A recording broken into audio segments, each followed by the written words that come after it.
What's up? What's up? What's up? Welcome to the All Around. I'm your gracious host, Dr. Anthony.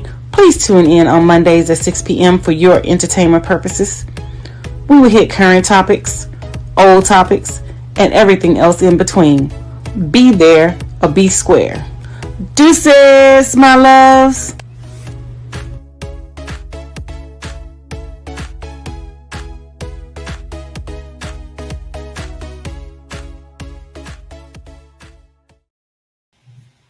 Hi, welcome to another great episode of the All Around. I am your gracious host, Dr. Anthony, and we have some amazing topics. Some things, you might find touchy, some things you may find interesting, and some things you just might not downright agree with. But guess what? We're still going to address it, and we're going to talk about that, and we're going to address the elephant in the room. So without any further ado, let's go ahead and bring out Mark Lee so we can dive right in. How are you? I'm doing good. I actually went yesterday to a food truck rodeo, so that was interesting. Just went out there for an hour. Didn't really get any of that food truck items and everything, even though a buddy of mine, he did have some samples, and I saw a lot of people out there eating the various dishes. And of course, people were getting everything from soul food and Jamaican foods to seafood. So there was definitely a wide variety of things that were out there. And like I said, I know some people are not the biggest fans of food trucks because they sometimes are going like, I don't know about those trucks. I don't know how those codes are done and all along those lines. So I know that you have a certain sensitive palate and you probably are not trying to go to many food trucks because you're probably going like, I don't know where those trucks been. I don't know whose commissary you're using and all along those lines. But definitely they were out there in droves because as you know, whether it's in DC or whether it's in this area, they do get a lot of people to come out, particularly since we were having, I think it was in the low 80s yesterday, and today I think it's in the high 80s. So it feels almost summer-like, even though we're only in the early parts of spring. But definitely that's what's going on in this neck of the woods. Sounds amazing. Yeah, I'm not real big and real keen on trying new foods and, things like that. I don't know, the older that I'm getting, the more that I'm being more sensitive to, like textures and, things like that. I just can't get it down. For example, people was like, oh, I love peanut butter and jelly. This is my favorite go-to. But I've never been able to eat peanut butter and jelly. I just can't get it down. I've tried multiple times. I've tried toasted, non-toasted, different types of bread. I just can't get it down. I gag every time. So that's not something that, that I would eat. So, I typically stick to what I know and, just play safe in that regard because I know I have been in certain situations where I've tried food and I start gagging and I instantly throw up. So I don't know if it has something to do with the mental or that's just, me just rejecting what I'm trying, but I tend to, stay away from, things that I'm not real good with in terms of, like texture when it comes to different foods and, stuff like that or whatever. I just can't do it. Now that makes a lot of sense. I know we're gonna get to some very deep issues and everything in a Yes. minute, and definitely gonna get that at. Before we get to that, I did have a question to ask you because there was a certain gentleman that was accused of murder, and I have oftentimes thought that the trial that he was part of, some call it the Great Trial of the Century, and everything was more a condemnation of the police system and not so much of whether he was guilty or not. Because some people think he was guilty, some people do not, and it was a majority African American jury, which I had forgot and everything, that acquitted him and all in that space. But now you got people coming out of the woodwork saying that he confessed to me and he said he did it. Matter of fact, I think one of his associates said that he told him that he did it in a fit of jealous, not just so much jealous rage, but that he was high on marijuana and had been drinking and doing a number of other things. I think he had even added some sleeping pills into that mixture as well. And I think the quote that this particular gentleman said was that she'd still be alive if she hadn't come at him with a knife in the first place. So apparently she greeted him at the door with a knife when he was going knocking on the door, and that being, of course, O.J. Simpson, who recently passed away of prostate cancer. And we do know that prostate cancer is a very sensitive issue in our community and all along those lines. But, I guess some people are reassessing whether they think O.J. did it or didn't do it and all in that space. I do remember when he was acquitted many decades ago, being at a friend's African American newspaper, the Urban Sentinel, I believe it was called. No, that's actually the one here, the Urban Journal. I believe that was the name of Kelvin's Mm-hmm. paper, and all along those lines. And definitely a lot of us were glad that he had gotten off. And apparently, the Ford Broncos, which he made very popular and everything, were recently recalled, ironically, on the same day that he passed away, and all in that space. So there's a lot of folks, I guess, trying to reassess whether he did it or didn't do it. I do remember that. I think it was one of his friends, Al, somebody that people blamed, and some people even blamed his son and a number of other folks. And of course, people have blamed everybody from the mafia to other folks as well. But only the man above, God Himself, knows the answers. And I guess he and OJ are having a conversation about that right now as to what the ultimate consequence will be. Honestly, I don't believe he did it. And even when they came out with it back then, I still didn't believe that he did it. And I've never changed my stance. And once I say what I say, I'm not going to change what I said. And my thing is with the people that's coming out now talking about that he confessed, he didn't confess. Y'all just trying to get y'all 15 minutes of fame and things like that or whatever. I still think that a lot of the evidence was planted. That's why it didn't go anywhere, and they wanted to force this man to be guilty and things like that or whatever, because not only was these people drug addicts and things like that, I'm talking about Nicole and Ron Goldman. They had some other issues going on where they owed money to like different people, and for the people to sit there and say that he was high on weed and things like that, weed ain't never made nobody kill nobody. It's ever since I've been knowing about weed and things like that or whatever, you have never known someone who smoked weed to kill anybody. You have never known someone who did sleeping pills and things like that to go out and kill somebody. 9 times out of 10, what they gonna do, they're gonna get the munchies and they're gonna go to sleep.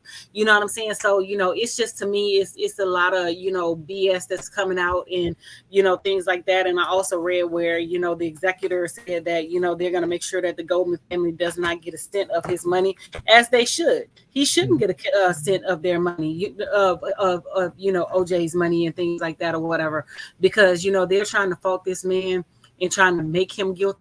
He has already been proven innocent in a court of law. You know what I'm saying? Y'all set him up where he his stuff was his Heisman Trophy and things like that, stuff that was sentimental to him, in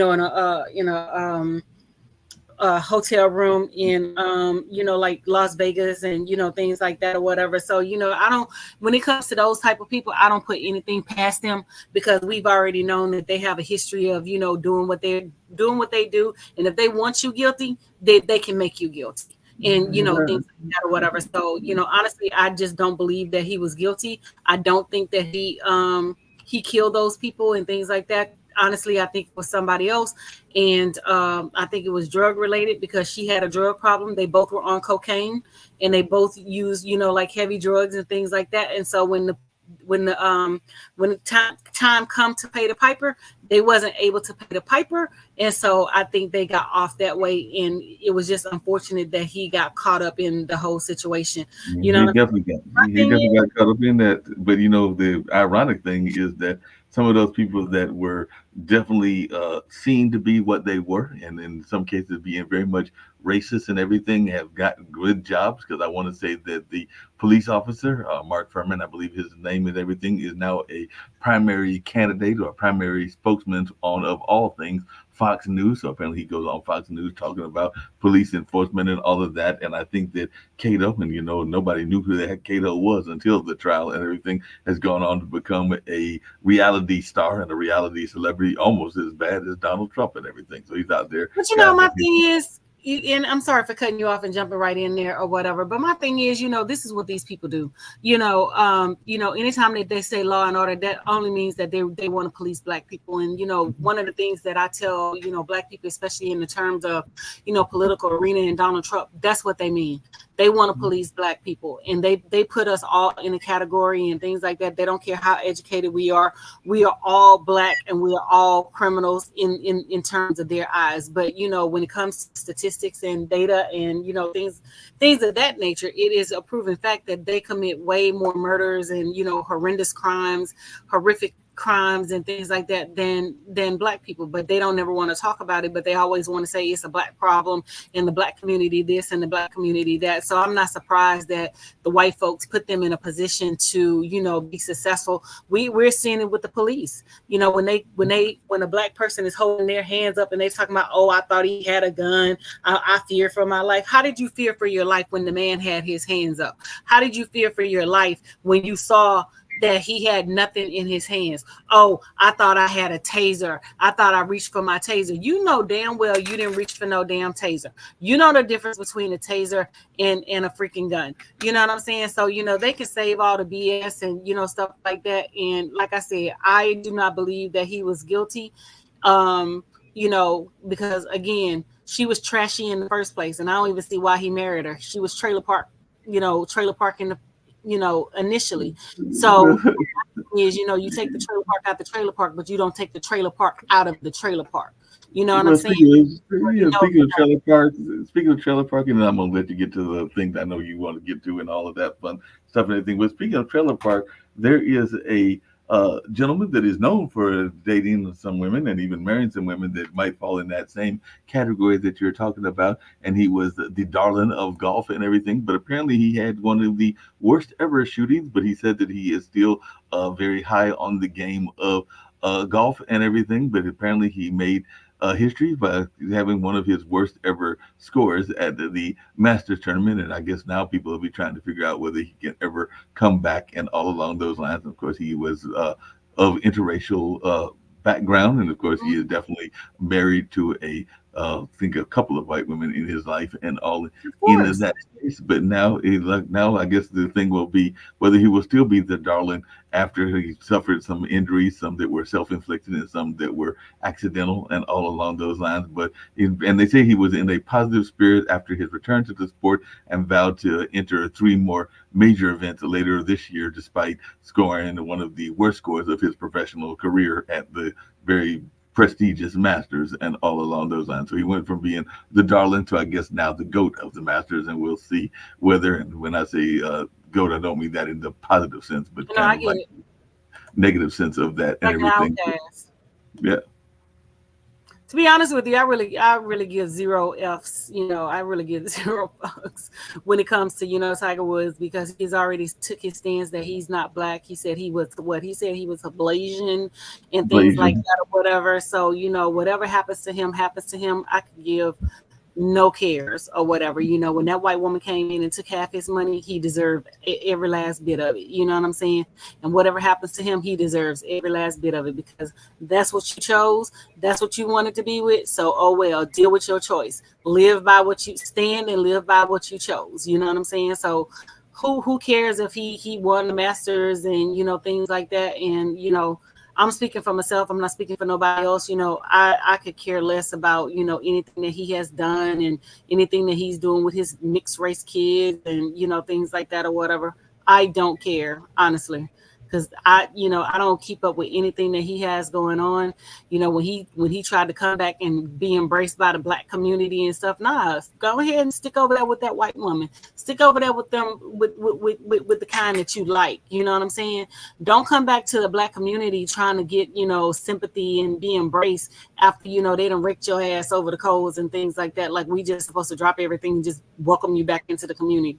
And I'm not saying that some people didn't, they did, but I'm not that girl. I'm not that one, so you can stay over there. Stay with your kind.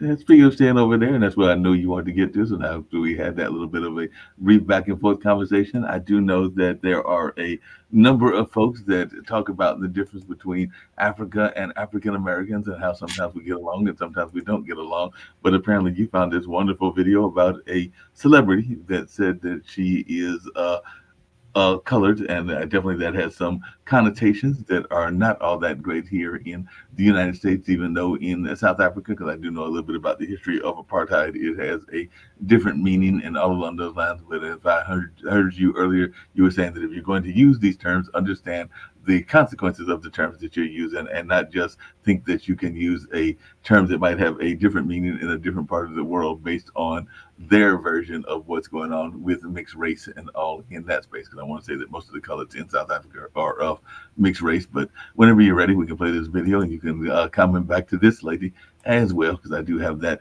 ready to go, and I can bring it up here, and you can hear what she's got to say and hear what you've got to say about it, unless you want to give some kind of precursor other than that I already gave. Yeah, so the thing is, we talk about colorism and understanding colorism, and people in different parts of the world, they don't understand colorism.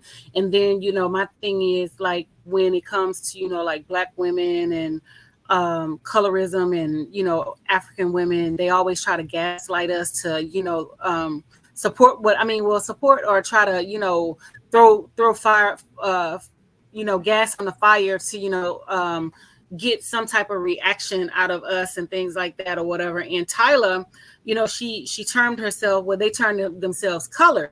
We understand that you're colored in South Africa, but when you come to America, colored is very offensive. And so, her marketing team should have been very conscientious about her using the term colored. And it's clear that, her songs didn't do very well over here. After her first, release of Water and things, and everybody was like, support Tyla. And she made the comment that, she's colored, she's not Black. Black doesn't mean that, it's a one-stop shop. Black means you're encompassing everything. We have mixed race than Black, and everybody is considered Black. Just like I don't consider myself African American because I'm not African American. Tyla can be African American if she moves to America and become American or whatever, because I didn't migrate from the continent of Africa. So therefore we are not African Americans, we are Black. And a lot of people don't understand that the term African American came about because white people wanted something that was a little less offensive, you know what I'm saying, so that they can call and try to relate to Blacks.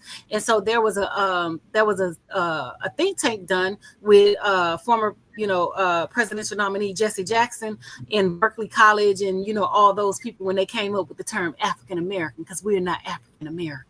And a lot of Black people now are saying that they're not African American, that they're just Black American, which we are not. We didn't migrate from the country of Africa. Our ancestors probably did, but we, the new generation, and some people call them foundational Blacks, we are not African American, we are Black. But without further ado, and before I go into any more tangent, let's go ahead and play these videos of the lady talking about Tyla and calling herself colored. We'll definitely get that going and all along those lines. So we'll get that ready to go, and I've got it all situated. So let's check out what she's got to say about this particular space. Tyla is colored. And some of you have an issue with that. So let's talk about it. This video of Grammy-nominated South African singer Tyla has been going viral for a lot of unfortunate reasons. Around 10% of South Africa's population is made up of the colored community. To be colored is to be mixed race.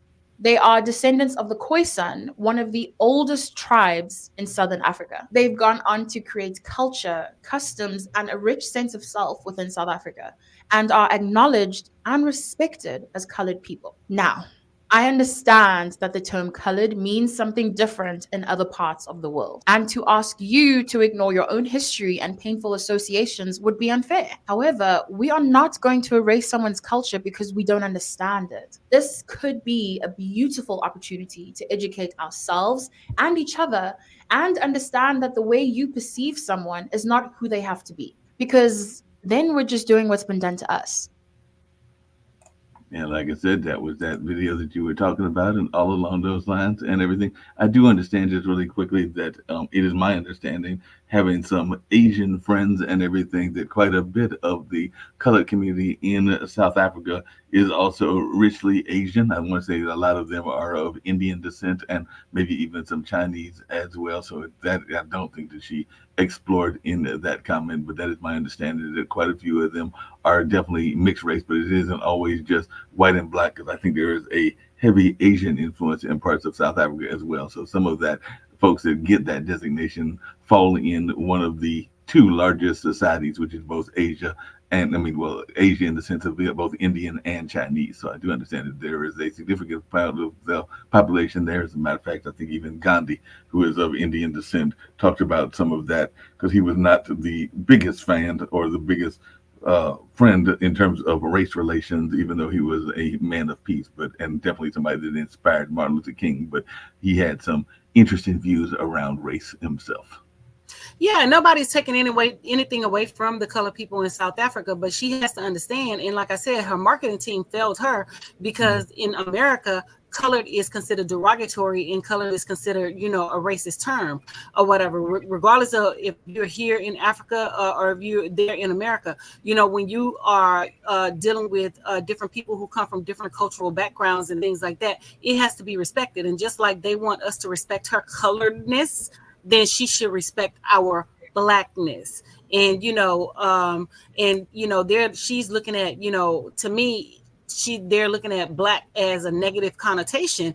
Black is not a one-stop thing. We have mixed race in black. We have, we come in different shades. We come light, dark. We come with curly hair. We come with straight hair. We come with blonde hair. We come with red hair. We come with everything. So black encompasses, all of that. But she is, she took offense to people saying that she's black. And considering you from South Africa, sweetheart, you can be termed as black. You know what I'm saying? Because, colored, that's what it is black. But I mean, if you want to look at it in terms of them or whatever, you can be that. But when you're over here in America, sweetie, and you use those terms like colored and things like that, that's very offensive to us because we don't use those terms. And again, they want us to respect her because she's from South Africa and things like that, and they're termed colored, but you don't want to respect us because we're from America and we're termed black. You want us to, use our black dollars to support your colored ass, but you still come over here and you're still offensive to us. So we show your colored ass that our black dollars, we're not going to support you. And it's clear that, the numbers don't lie, that, she had one song that made it to the Billboard or whatever because everybody was, supporting her and things like that or whatever. And, black people identify with her because she has dark skin compared to other folks. You know what I'm saying? So, regardless if you're South African, you're American or whatever, the only difference is, the speech and things like that or whatever. Because prime example, I've had some students who were in my class, and one of the moms who were way darker than me and the child darker than me. Oh, I'm not black, I'm African. And like I told her, I said, ma'am, I said, when you go out into society and when your son goes out into society, they're not going to say that he's African, he's Jamaican, he's Haitian. They're going to say he's black. And so you're in America, so you have to teach your son that he's black in America. Same with her. She has to understand that the term colored does not fly over here. And so people were very offended by her saying that, she wasn't black and she was colored and things like that or whatever. So the very people that you offended, you wanted them to support you and buy your music, but they showed you that they were not going to support you. I understand where you're coming off. Oh, this is my culture. This is this. I get all of that. Just like I'm from Louisiana. We have different terms. We have mulatto, we have Creole, we have all that. We have coon-ass, we have all those things. But at the end of the day, when you encompass it, everybody is black. And whether you want to agree with that or not, that's just the way it is. And for you to come from the motherland and, use derogatory terms such as, and I get that it's not derogatory over there, but you use a word that is derogatory over here and expect us to respect that you're colored there, but you're not colored here.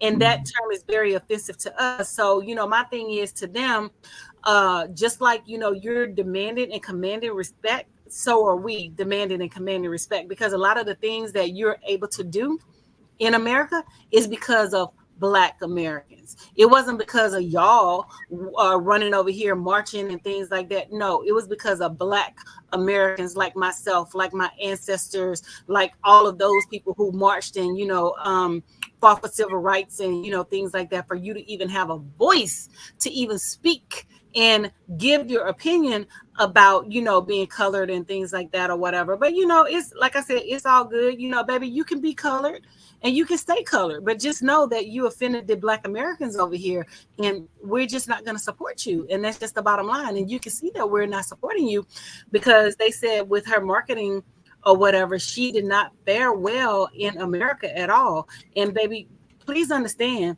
that Black Americans have the power to make or break an artist.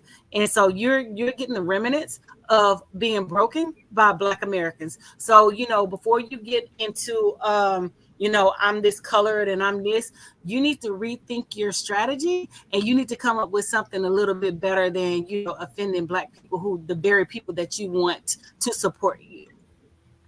Mark. Yeah, like I said, a couple of things. One, as I recall, there was a very popular group that was supposedly discovered by a white gentleman, even though they've been playing there forever and everything. But a lot of people will claim that they had no idea who Ladysmith Black Mambazo was until they got to that affiliation with Paul Simon, even though they had been performing for years, even before Paul Simon teamed up with them, and all along those lines. So sometimes they are folks that have to be justified, even if they are coming from other cultures, even though they don't necessarily need the justification. But you got people that need or want that justification. And the question that I was going to ask you is, as you were talking about that, I happened to look up on the line, because I was looking up on Amazon, and there is a company that claims that it is partnering with reputable nonprofits, both locally and globally, to give back to children in need. And you can look it up. The company is literally called Colored Organic. So apparently there are people that are even in the white society that are using the term and probably misusing it, because when I look at these children, and it does look like it's a baby kind of company, most of the babies that I'm looking at are predominantly white, even though there is at least one or two that I see that are minority oriented. So they might be trying to mix the signals as to what the marketing is in that sense. But they definitely have the title, and it's got the C and the O as their slogan of Colored Organics. And I'm sure I could find some other colored companies as well. So yeah, sometimes But people, that's not the but that's not the issue. You're looking at it in a holistic way when you're using the company Colored Organics. Are you talking about Black people? Or are you talking about South African? You know what I'm saying? I just think that they're talking about all races of people or whatever, or colored. We're just colored. You don't look at it in a negative connotation. But when you use the term I'm colored and you're Black or whatever, my thing is, you went through apartheid, you went through colonialism. Where do you think color came from? What do you think those terms came from? And you guys embraced it, and you said that you call, that's your culture. Black Americans have culture too. What do you think you get your influences from when it comes to like music and dance and hip hop and blues and zydeco? That's part of our culture that you're trying to replicate. But at the same time, you're trying to like squeeze into our culture, but you offended us at the same time by saying that, oh, I'm colored. But my thing is, although you are colored, you should have been a little easier in not saying that I'm not Black, but I identify as colored in South Africa. I understand when I'm in other parts of the world that I'm termed Black. It wouldn't have been less offensive. It would have been less offensive. It wouldn't have been as offensive. You know what I'm saying? So you have to be careful about what you say and how you say it and who you offend, because no, we're not going to support her.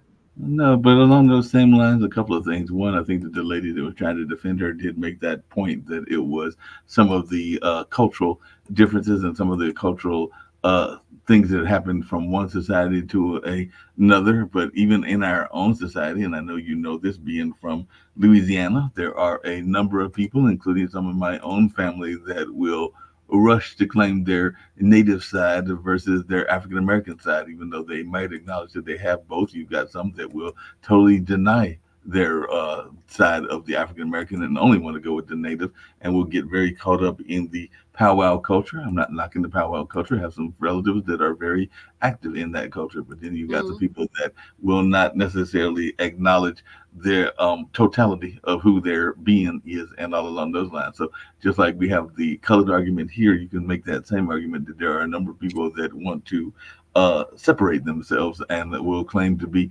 anything, including Irish and Native American. I mean, at the end of the day, it is what it is. Whatever you want to claim, whatever makes your boat float, you can go out there barking at the moon for all I care. You know what I'm saying? I'm going to always forever be a Black woman, regardless of what I have running through me.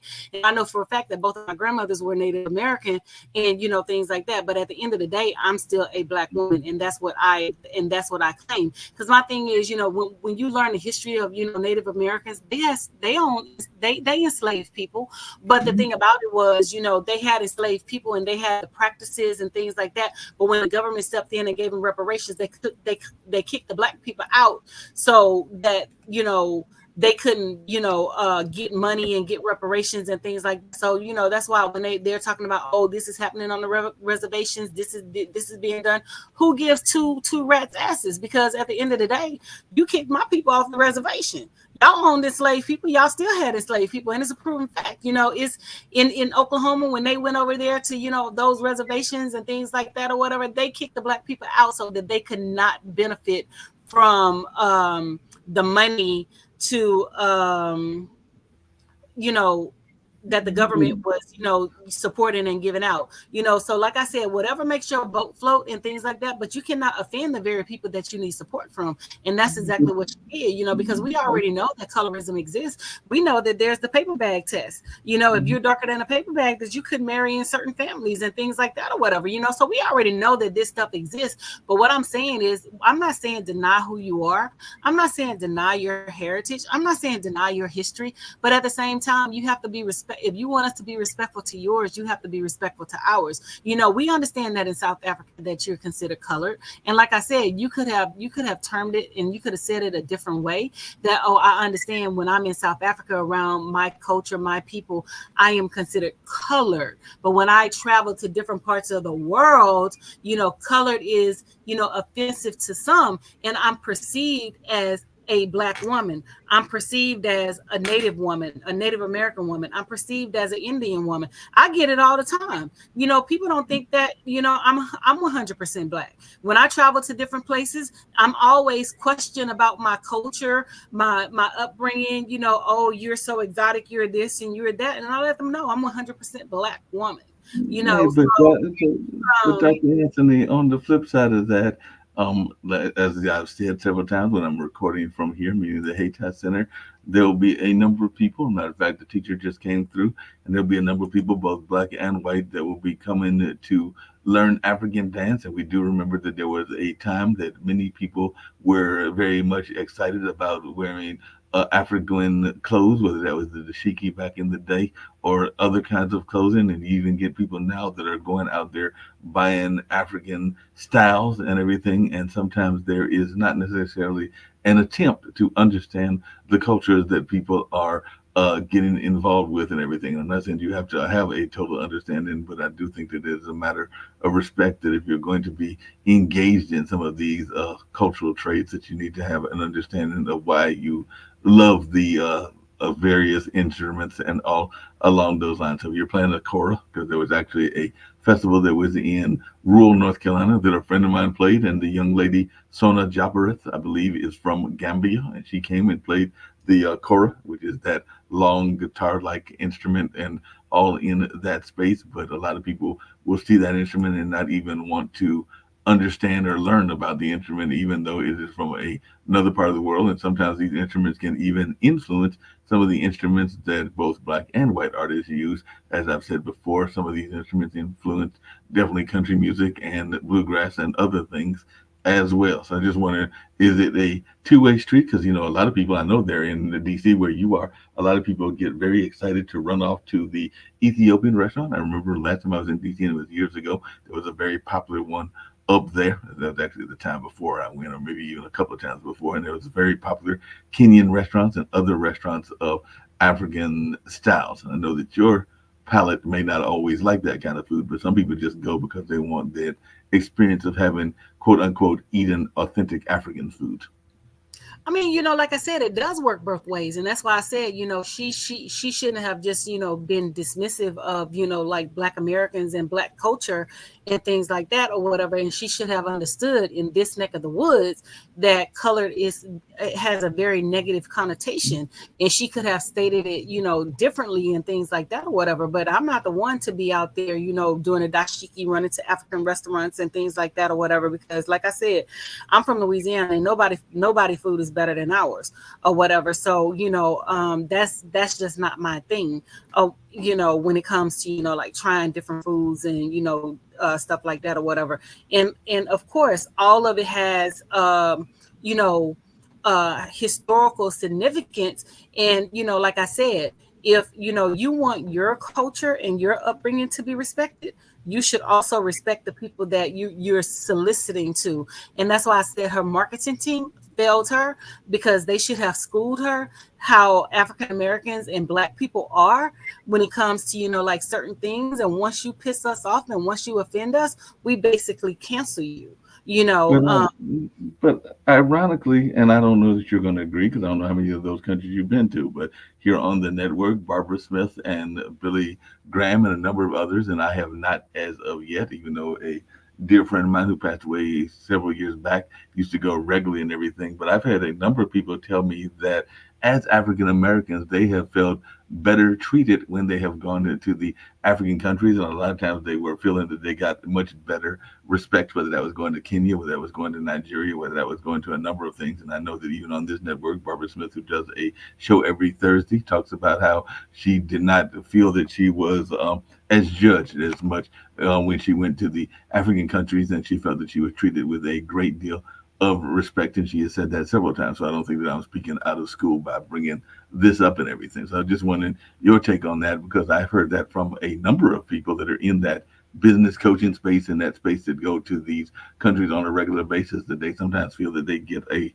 great deal of greater respect when they go to those countries than they do when they are traveling to, say, the European countries and some of the other countries, and that they feel that they are treated as one person told me that he felt that he was treated as a true man and not as a boy when he went to some of these African countries and all along those lines. No, and I get it or whatever, but they're treating you that way because all of y'all look the same until you open your mouth. You know what I'm saying? So, I understand. And, like I said, being in, different countries, I like going to different countries. I like experiencing different things, but will I ever move to a different country? No, I would never give up my citizenship to go to another country and things like that, because, everything is not good and dandy. The grass is not always greener on the other side. For prime example, there was this Nigerian lady who criticized some tomato sauce from a company. So the company is suing her, and they arrested her, saying that she caused them to lose business and things like that or whatever. We criticize stuff every day in America. We don't get arrested for criticizing. And all she said was, "It's really sweet." The tomato sauce was extremely sweet. So she's going through this right now, that she criticized this country and this food processor in that country. So my thing is, you can make anything look good, but whatever makes your boat float is what you make me, is what you do. I'm very voiceful and things like that. I'm highly opinionated, and I already know that I can't survive in countries where I'm limited and I have no voice.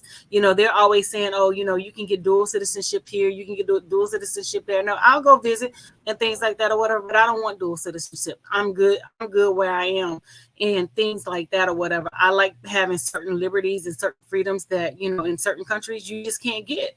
But as a Black American, I'm definitely I'm definitely good. And all those that are running over there talking about they want to live over there and things like that, it's not all humpy gory and all peaches and cream. Because if it was, why people are leaving and coming here for a better opportunity and a better life.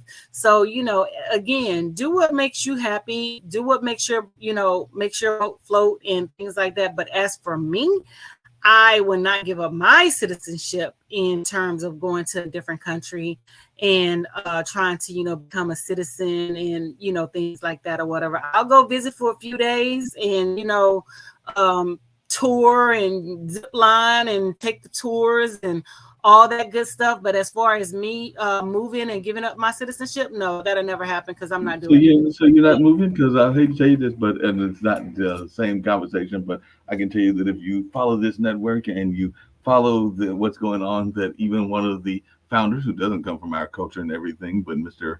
Palveda has said several times, and he is very boisterous about it because he feels that we are going broke as a country and all along those lines. So he swears up and down that he and his wife and their dog, because I think the kids are grown and gone, are getting ready to move to Spain. So that's what he swears up Oh, and they can down. have it.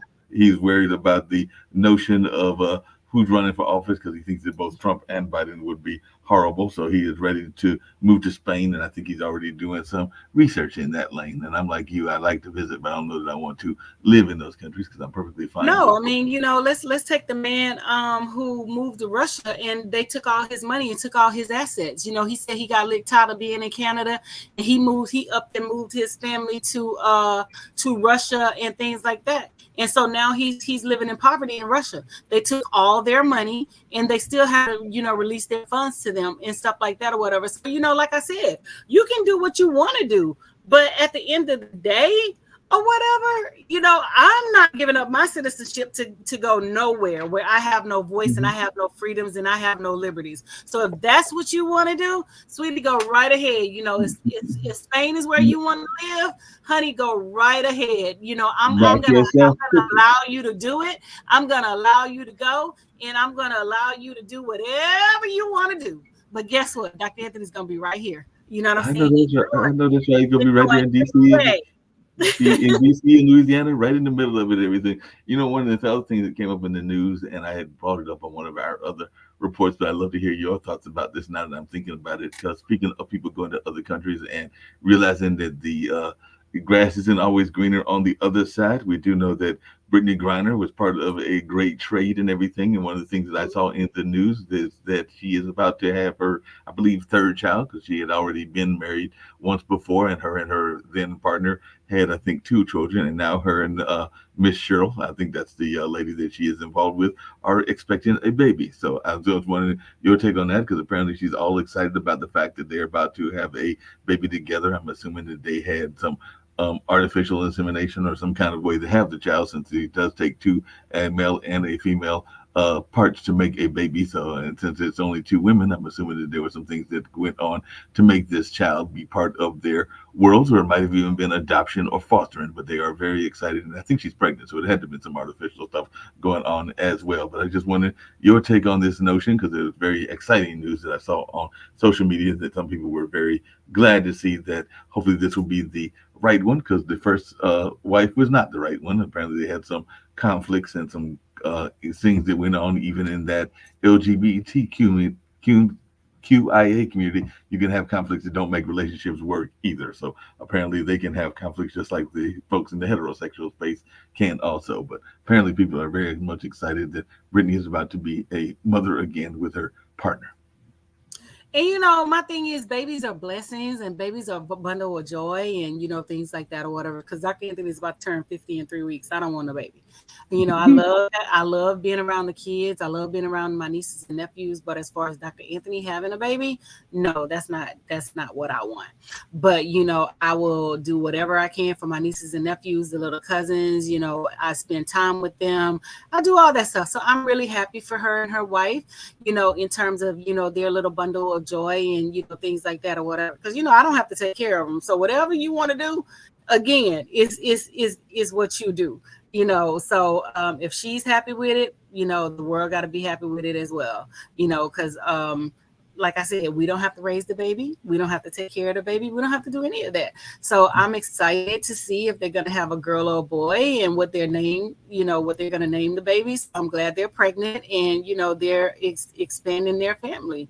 So, that's all I have to say about that. But before we go, can we go ahead and play the other video since we're on the topic of, like Africans and Black women? It's only about 10 seconds, so it's going to be pretty quick, you guys, because I only want the first bit of the video.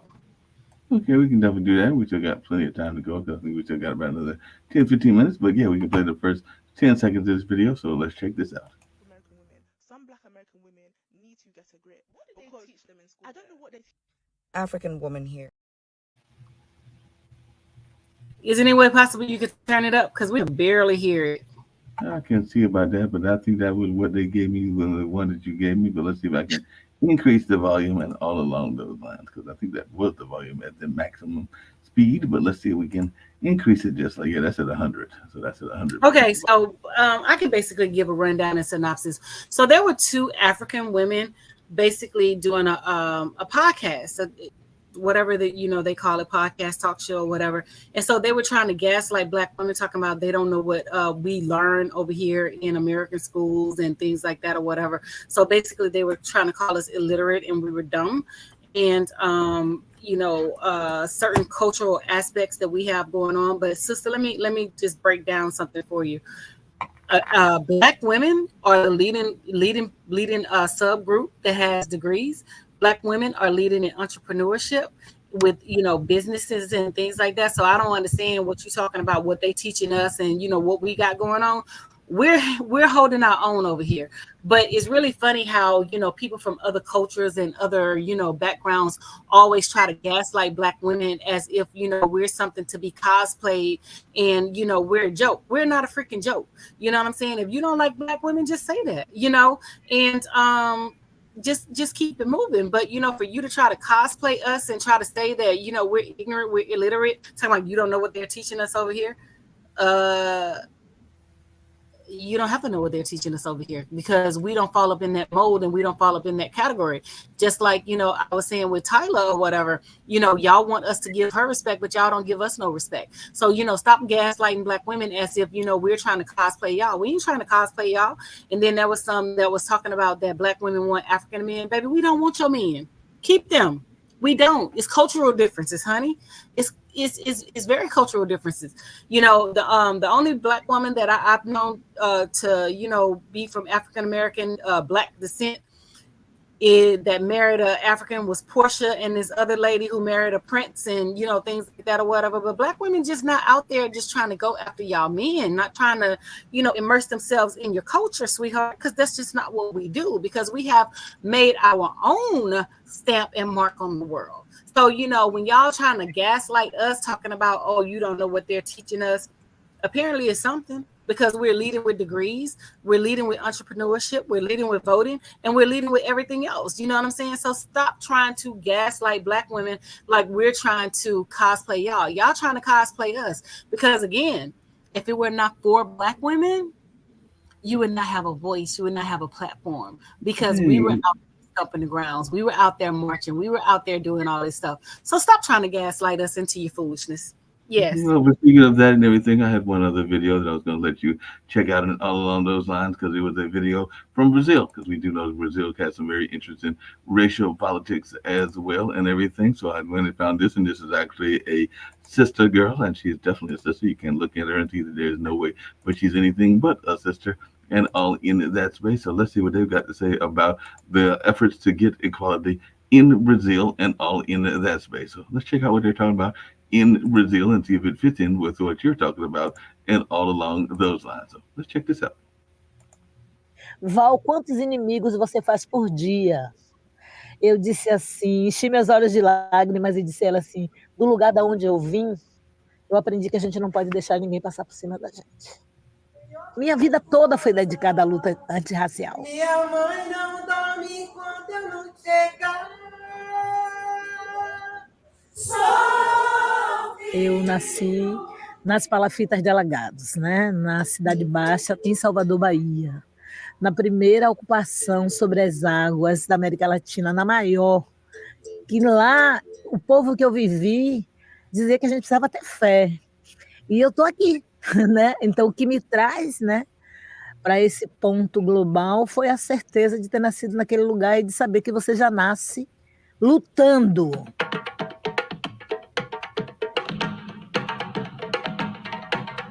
Nós somos um contingente importante no mundo para pensar racismo, para pensar reparações.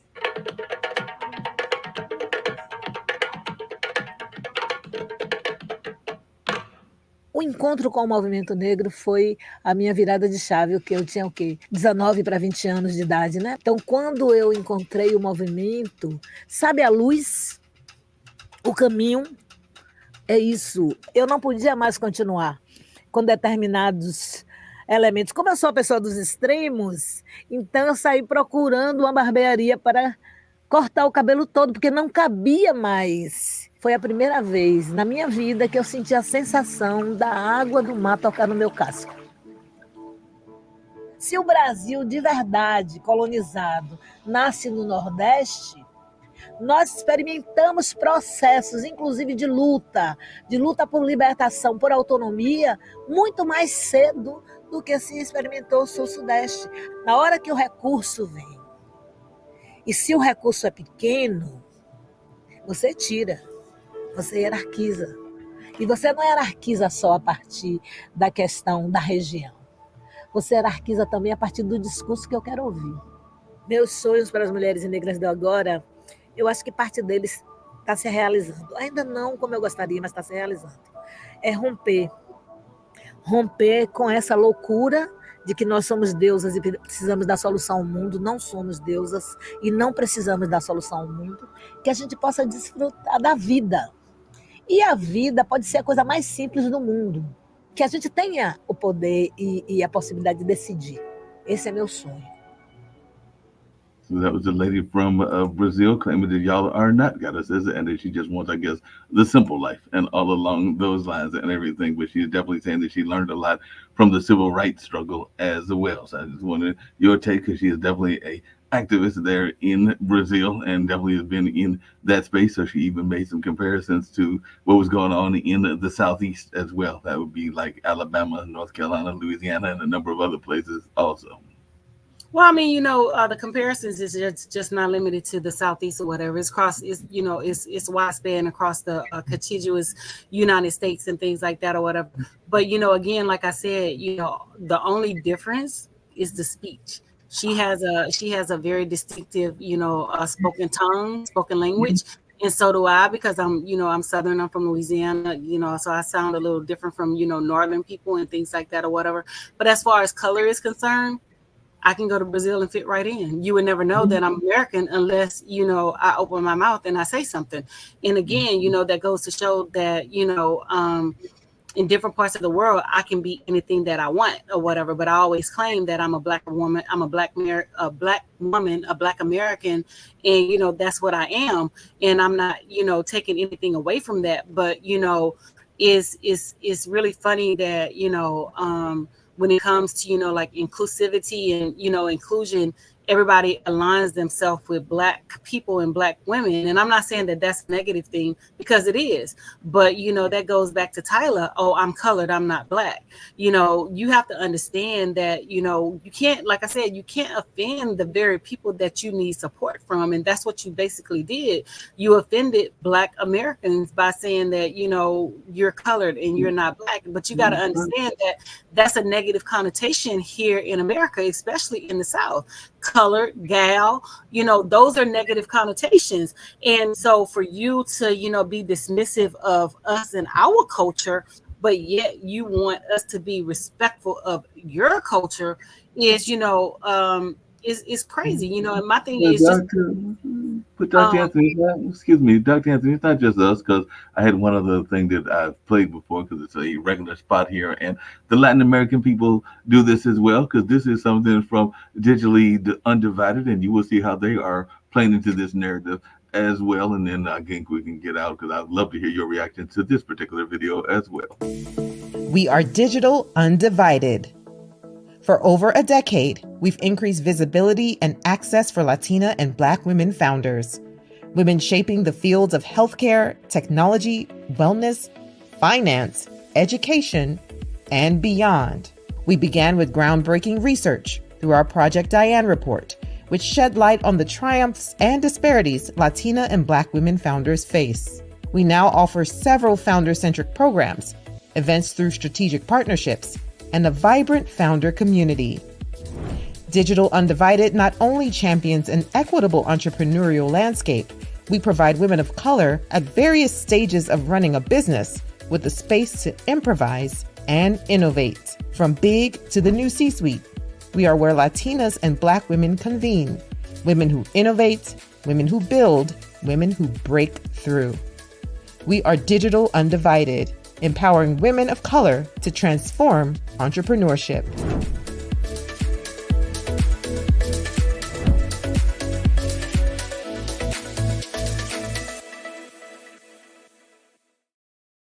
Organizations I mean, they I share. think I was gonna say no, I like was a just lot gonna of say, I think organizations.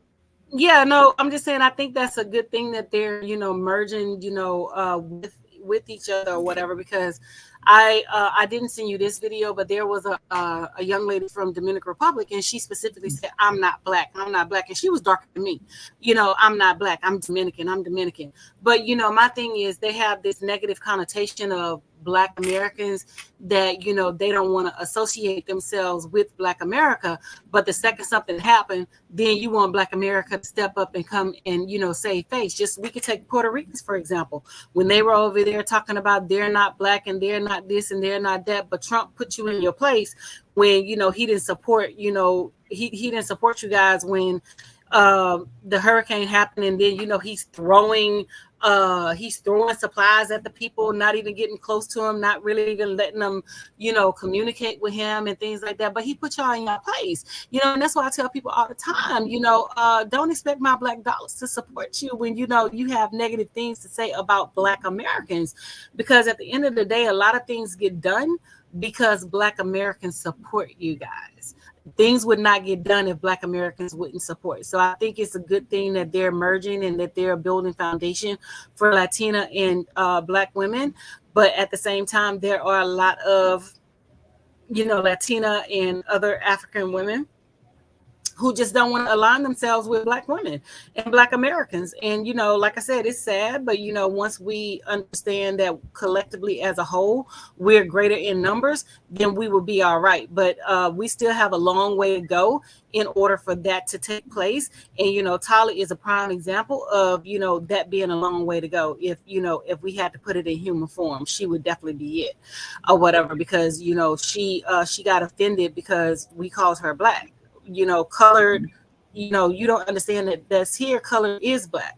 So, She wasn't the first person that did that, because I recall. No. I'm not saying that she wasn't, but what I'm saying is you offended the very people that you needed support to get you on that billboard. You know what I'm saying? So you can't come over here and offend the culture that's here, but you want us to respect your culture that's over there.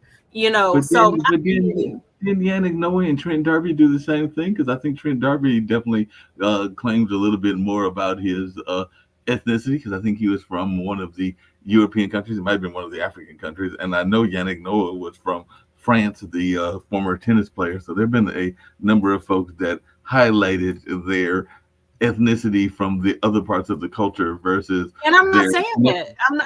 And I'm not saying that you can't, because when I'm in different parts of the world, I let them know I'm American, I'm Louisiana, and I'm a Black woman. So I'm proud to say that I'm that. But what I'm saying is I'm not going to say all those things, and I'm not going to down your culture and put you on the back burner as if my culture is better than yours because I come from a different place. I'm not going to do that. And I feel like, that's what she did when she basically was dismissive of Black people and how offensive, the word colored is over here in America or whatever, as to say that, oh, no, I'm definitely not Black. You know what I'm saying? As if it's like part of the plague. So, my thing is, although you consider yourself colored, don't be offensive towards somebody else who consider themselves Black. And that's what I'm saying. And I think that she offended, a lot of Black people with how she did it. And like I tell my students, it's all about delivery, tone, and approach. And if she would have came at it in a different manner, I think she would be in a better situation than she is right now. And I think more Black people would have understood her and would have supported her. But just to be dismissive, talking about, oh, I'm not Black and I'm not this, but you're darker than some of the, the Blackest Blacks. And, by skin color, some Blacks can pass for white and is white passing. But, you're terming it in a negative connotation. And all I'm saying is, be proud of who you are. We understand that you're proud of who you are, but also know the people in order to deliver a certain message. And that's what I teach when I taught ELA, when I teach the kids, know your audience. and she did not know her audience. That's why I said the marketing company failed her, because she didn't know African Americans, she didn't know Black Americans, she did not know her audience. And so her audience basically is humbling her and putting her in her place because you offended the audience. You did not know your audience. Prime example. I go to Bayou Classic all the time, right? I go to Bayou Classic all the time, right? I go to Bayou Classic. That's a Louisiana thing, right? It's been going on since the 1970s, correct? Where the SWAC tournament, the two HBCUs, Grambling and Southern, played to be in the SWAC tournament. There was an artist from New York who basically offended the whole Coliseum with, you know, what she was saying and things like that. But you didn't know your audience. You didn't know the people. And so people, when she got finished, people did this to her. But I guess the question I've asked you, that I've got asked, and I haven't heard it from her, because that was a fellow YouTuber that made that comment. Well, she made it in response. No, she said it. She made it in response to what Tyler was saying. And it's if you Google the articles, there's a bunch of articles on there, because she basically got offended that, you know, Black Americans was calling her Black, and she said that she's not Black, she's colored, you know, and things like that or whatever. But again, you have to know your audience. You have to know the people that you're communicating, you know, with and things like that. That's just like, you know, you going to a concert and they basically say the wrong city, and you know, you're in New Orleans, but you say Shreveport, or you say Durham, North Carolina. What's up, Durham? But you in New Orleans. So you have to know. You have to know the audience and who you are dealing with and things like that. And that's why I said the marketing team failed her, because she did not know her audience. She did not know Black Americans. She did not know that was very offensive to us, and that's very racist when it comes to that's the question. Because like I said, I'll go back and look, but everything that I saw, because she's a young lady, she's only 21, and they did say she's an Indian, Zulu, Mauritian, and Irish descent. So she's like many people. She's got all kinds of mixtures and everything. But I don't know that she. So how many Black people over here got all types of mixtures? No, I said that we got all kinds of mixtures, but I don't know, because apparently the South Africans were outraged when a user on X, formerly Twitter, posted a now deleted photo of her with Travis Scott, and it was the first time they had ever seen the rapper with a Black woman and everything. So they were actually going after her because Travis Scott was with her and all in that space. So I don't know that she ever came out with these comments and everything. But like I said, she did. Okay. She did. She came out with the comments, and the people on YouTube and Twitter and TikTok and all those things, they're in response of her comments and things like that. But like I said, you know, you got a long road to you know, drive, and a large hill to climb, because, you know, the damage is done. And, you know, once we cancel you, it's hard to come back, and, you know, it's hard to make your mark in the Black community and things like that. So like I said, her marketing team failed her. And I mean, you know, age is just a number. Ignorance, you know, it shouldn't be, you know, because she's only 21. I don't care. You know, you need to research where you're going and the people and, you know, the culture and the climate and things like that. Before I step foot outside of the US, I research everything that I can about the different culture, about the things that I want to do when I go to different countries, and, you know, things like that. So I'm not offensive to the people when I'm there, and I ask questions and things like that. But I guess the question I'm asking was a couple of things. I know we're winding down and we're already a little bit over, but the question I'm asking is a couple of things. One, it looks like the video that most people are talking about, she made it before she even had to rise to fame, because they said that she was in a Bantu knots and that she was having this traditional beaded necklace. So it was even before that song that you mentioned came out, and she did it when she was trying to establish herself and all along those lines. And I mean, isn't that the same argument that people made against Barack Obama? Because he's of mixed heritage and would technically be considered, even though he's from Kenya, if he was in South Africa, he could be considered colored as well, because he's definitely got a. But he never said it. The thing about it is, you know, like I said, you have to be mindful of the things that you say. You know, he never said it. And, you know, and then he never made an offensive remark about, you know, Black people and being Black. He never made offensive things, you know. So regardless of you made it before your music came out, after your music came out, during your music, when it came out, or whatever, you know, you have to understand that people are going to research you. People are going to look you up, and people are going to do all these things. That's why I tell people, when I say something, I'm very intentional, and I can back up what I say, because, you know, I don't sway and I don't change. You know what I'm saying? So if I say something, that's what I meant, or whatever. You Yeah, know what I'm saying? So to come back to, you know, like but I'm sure things like that or whatever, you know, you should have been careful about what you said the first time or whatever. But what 17, 16-year-olds is going to be careful what they say? What 17 or 16-year-old is going to be careful about what they say? Oh no, I tell them all the time. But you know, again, that comes back to upbringing and that comes back to teaching. And like the African women say, well, what are they teaching them over there? They should be teaching them about internet etiquette and things like that. While they're worried about what Black women are learning over here, you know, teach your kind about internet etiquette and things that they say, because it can come back to haunt you. But we have these classes in America where we teach our children about those things, about social media, about, you know, putting things out there and things like that or whatever. So we teach our children young about those things. Now, if you take the information and you capitalize on it, good. And if you take the information and you don't capitalize on it, then that's on you. But somebody should have set her down, because she knew that she wanted to be in the entertainment industry and things like that. Be mindful of what you say. Be careful of what you say. Be careful of how you say it and things like that. And all she had to do was just say, you know, in South Africa, we are considered colored. You know, it's no offense to nobody else, but this is my native land. This is my native, you know, this is my culture and things like that. We're considered colored over here because we're mixed race. We have this, we have that. Oh, I'm not black, I'm colored. So it's how you did it and your delivery and approach. You know what I'm saying? We're not saying deny who you are. Nobody's saying that. But it's about the tone, delivery, and approach. And it's always going to be about the tone, delivery, and approach. Yeah, but you know, Papa says that's all marks. And we didn't even get to the destination wedding, because I was curious to hear about this. But we're going to start with the destination wedding because it ties into all this stuff that we have going on right now when it comes to, you know, like Black women and African women. So we're definitely going to start with that on the next show. So make sure you guys tune in and, you know, be ready for this hot commentary. And we're definitely going to hit the politics, because I didn't get to the politics today. But Mark already know that I am going to get to the politics. So on next Monday, we will be discussing that destination wedding, and we will be discussing the politics and things like that. But again, like I said, the clock on the wall says that that's all. So make sure you guys click like and share and tune in next Monday. So deuces, my love. That was good.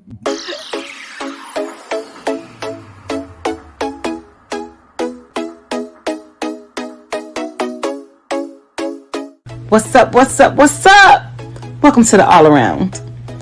I'm your gracious host, Dr. Anthony. Please tune in on Mondays at 6 p.m. for your entertainment purposes. We will hit current topics, old topics, and everything else in between. Be there or be square.